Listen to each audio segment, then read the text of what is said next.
here with Kate Humble. Kate, tell us more about your website, stuffyourrucksack.com. I came up with the idea of stuffyourrucksack.com because I'd done a lot of travelling in developing countries, and one of the things that I found so frustrating was that you would go somewhere, maybe somewhere quite remote, like a small school or an orphanage, somewhere that falls through the kind of bigger NGO or aid net. They have nothing. They really, really need travellers' help. And you would go, and for example, I went to a little school in Mali in the middle of nowhere, and what they desperately needed, more than anything, was a map of the world, because the kids didn't know anything about the sea. They said to me, how long does it take to get to your country by camel? I went, can camels swim? I'm not sure. They really needed a map of the world. Now, if I'd known that, I could have stuffed one in my rucksack. It couldn't have been easier, but I didn't. So I came up with the idea of this website that's like a kind of message board between travellers, if you like.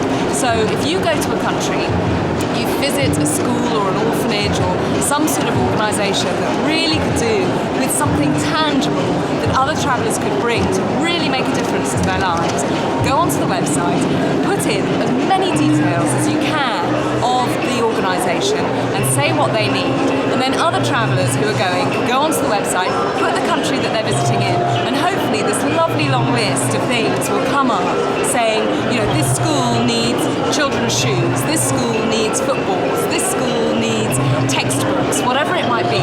Easy things you can stuff in your rucksack and really change people's lives. That's the idea of it. It's terribly simple. It's not for profit.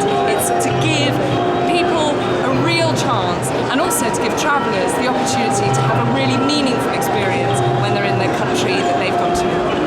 And where are you planning to travel this year? Have you got any travel plans? I'm going to walk the Wye Valley this year. Oh, well. Not sure how many schools I'm going to need to be copying textbooks on up there. I don't know. I haven't really made my plans yet. I think I'm going to be spending quite a lot of time in the Middle East towards the end of the year for a job, and hopefully I'm going to be doing some diving at some point.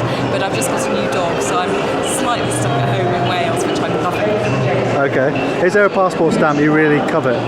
Is there somewhere in the world that you kind of top of your list to go? I hate being asked where I'd really like to go in the world, because there's so many places. I mean, I've been incredibly lucky. I've travelled an enormous amount. I'll go back to Africa anytime anyone asks me, and I'll go to any part of it. So it's just the most miraculous continent. I would love to go to the Arctic or the Antarctic, although my husband said I'd be hopeless because I'm really crap in the cold. And where else would I like to go? I'd love to spend some more time in the Far East. I've never really spent any time in places like Malaysia or Indonesia.